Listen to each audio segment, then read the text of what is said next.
bonjour à tous, c'est Martin Rémy, vous êtes sur Simple Logique Explicable. Nous continuons avec cette série d'exercices sur l'électrostatique où nous voyons le maniement des outils nécessaires qui sont utiles, des outils mathématiques qui sont utiles bien sûr pour la compréhension de cette magnifique unité d'enseignement qui nous permet de mieux cerner la discipline de l'électricité.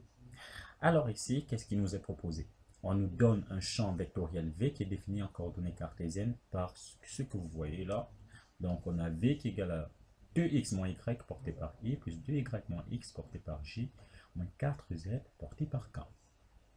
On nous demande de montrer que ce champ est un gradient et de déterminer la fonction scalaire phi dont il dérive par la relation V égale à moins gradient de phi, sachant que phi de 0, 0, 0 est égal à 0. Donc ça, c'est une condition que doit vérifier phi si V s'écrit sous cette forme pour x égale 0, y égale 0 et z égale 0. Donc, commençons. Montrons d'abord qu'il s'agit d'un champ de gradient. Alors, V est un champ de gradient si et seulement si. Donc, V est un champ de gradient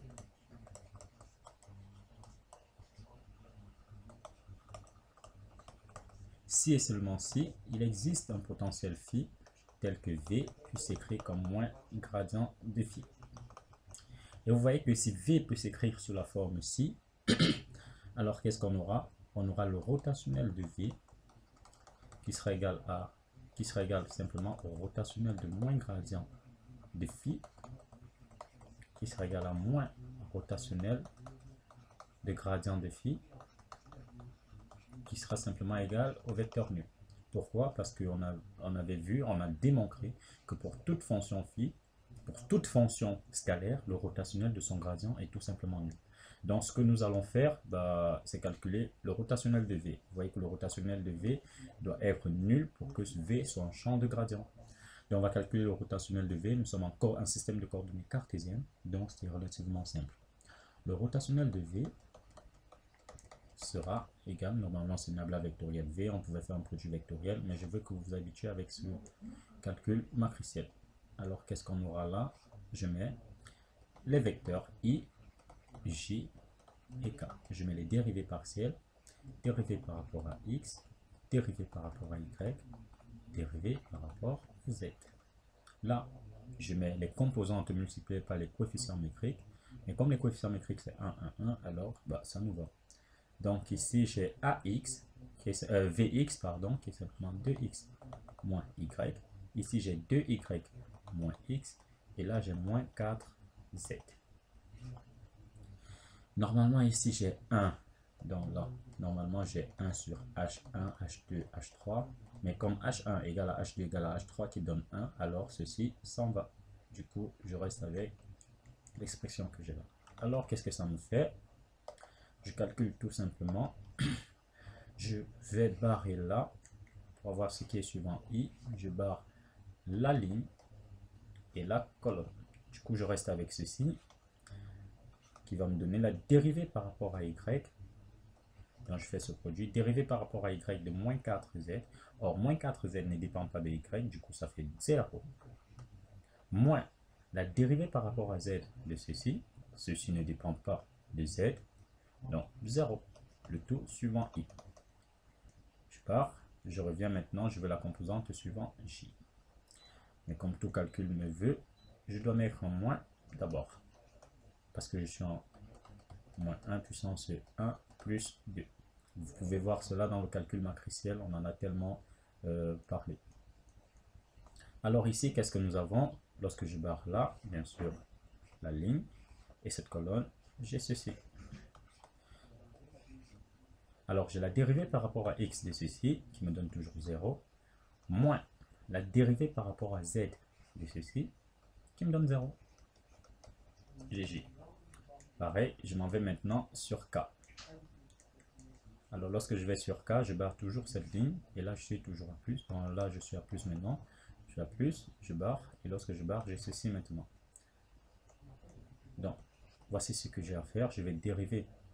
Donc ici, qu'est-ce que j'avais bien sûr? J'avais 2y 2y moins x, bien sûr. Ok. Donc maintenant, je continue mon calcul. Là, j'ai dérivé par rapport à x de 2y moins x. Quand je dérive ceci par rapport à x, j'ai moins 1. Maintenant, moins la dérivée de ceci par rapport à y. Alors, la dérivée de ceci par rapport à y, c'est moins 1. Du coup, moins 1, ça fait plus 1. Et j'ai porté par k. Vous voyez bel et bien que là, on obtient 0 suivant i, 0 suivant j, 0 suivant k. Du coup, j'ai le vecteur nul. Comme rotationnel de v égale au vecteur nul, alors il existe bel et bien une fonction phi telle que v puisse s'écrire sous la forme moins gradient phi. Et v est bien sûr un champ de gradient. Maintenant, nous allons déterminer la fonction phi qui vérifie qui v égale à moins gradient de phi, tel que phi de 0, 0, 0 soit égal à 0. Alors, v égale à moins gradient de phi. Nous sommes en coordonnées cartésiennes, ceci veut dire moins dérivée de phi par rapport à x porté par i, moins dérivée de phi par rapport à y porté par j, moins dérivée de phi par rapport à z porté par k. Alors, par identification, on aura ceci. Là, on a v, ça veut dire que tout ceci, c'est v. La composante suivant x, c'est ceci. La composante suivant y, c'est ceci. Et suivant z, c'est là. Donc, suivant i, suivant j, suivant k. Donc, voilà ce que nous avons. Par identification avec cette expression que nous avons là, on peut voir que 2x moins y va correspondre à ceci. 2y moins x va correspondre à ceci. Et moins 4z va correspondre à ça. Du coup, je peux écrire mon système 2x. Eh bien, je vais commencer par ceci. J'aurai moins dérivée de phi par rapport à x, qui sera simplement égal à 2x moins y. J'ai moins dérivée de phi par rapport à y, qui sera égal à 2y moins x. Et moins dérivée de phi par rapport à z, qui sera égal à moins 4z. Alors, lorsque je multiplie partout par moins, j'ai moins qui disparaît là. Je multiplie ici et j'ai ça. Pareil là, je multiplie là et j'ai ça. Pareil là, il s'en va et là, il s'en va. Du coup, voici le système que j'ai à résoudre. Là, c'est un système d'équations aux dérivées partielles. Je vais prendre une seule équation et continuer progressivement jusqu'aux autres. Tout simplement. Alors, lorsque je prends la première équation, je vais simplement intégrer phi par rapport à x pour avoir l'expression de phi. Parce que là, c'est la dérivée de phi par rapport à x. Alors, phi sera égal à l'intégrale de moins 2x plus y dx. Qui sera égal à quoi? Directement, là, c'est une fonction de x. Donc, ceci va me donner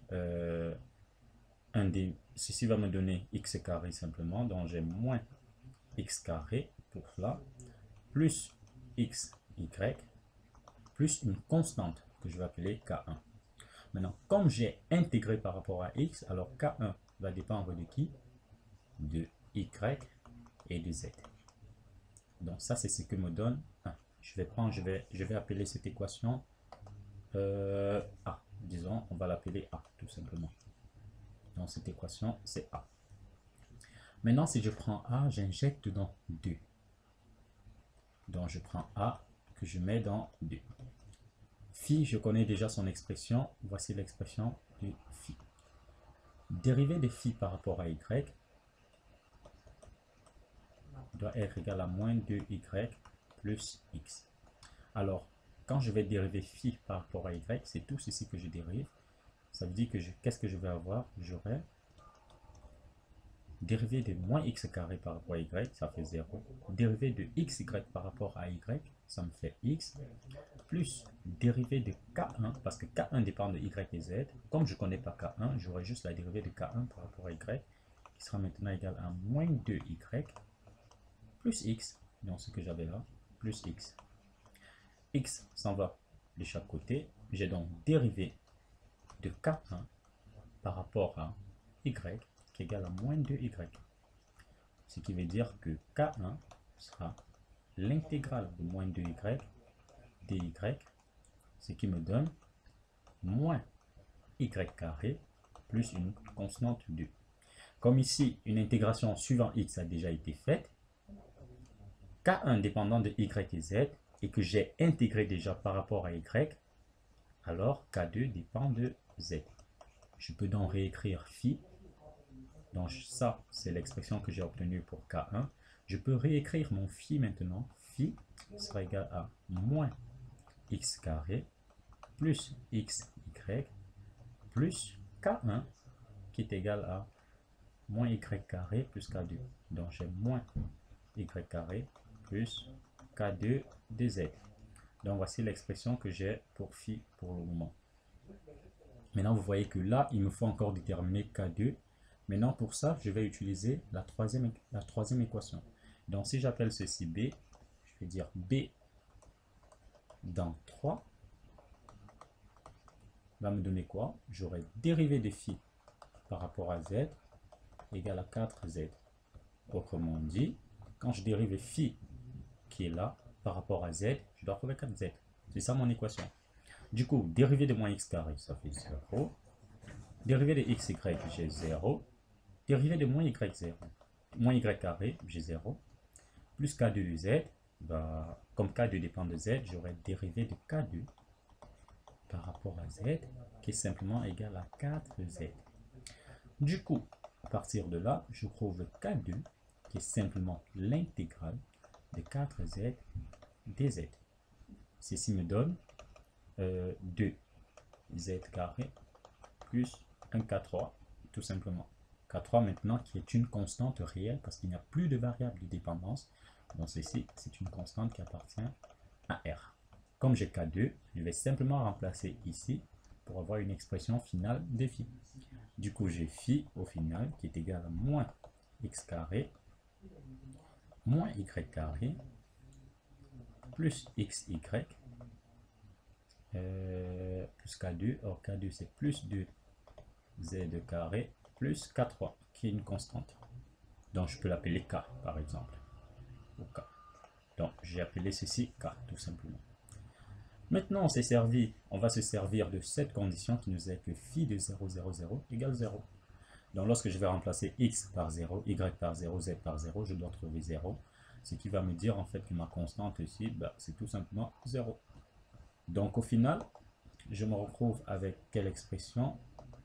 Je me retrouve avec phi de x, y, z qui est simplement égal à moins x carré moins y carré plus 2z carré plus x y. Donc cette fonction phi est celle qui nous permet d'avoir v égale à moins gradient de phi et qui nous permet de satisfaire la condition phi de 0, 0, 0 égale 0. Je vous remercie pour cette aimable attention et je vous donne rendez-vous aux prochaines vidéos où on parlera toujours d'exercices en ce qui concerne les disciplines aussi variées de la physique, l'électrostatique et bien sûr d'autres unités d'enseignement. C'était Martin Renier, vous êtes sur Simple Logique XT4. N'oubliez pas de vous abonner et de partager à ceux à qui vous jugez que cela peut aider. On se revoit dans les prochaines vidéos. Abonnez-vous pour ceux qui ne sont pas encore abonnés. Au revoir.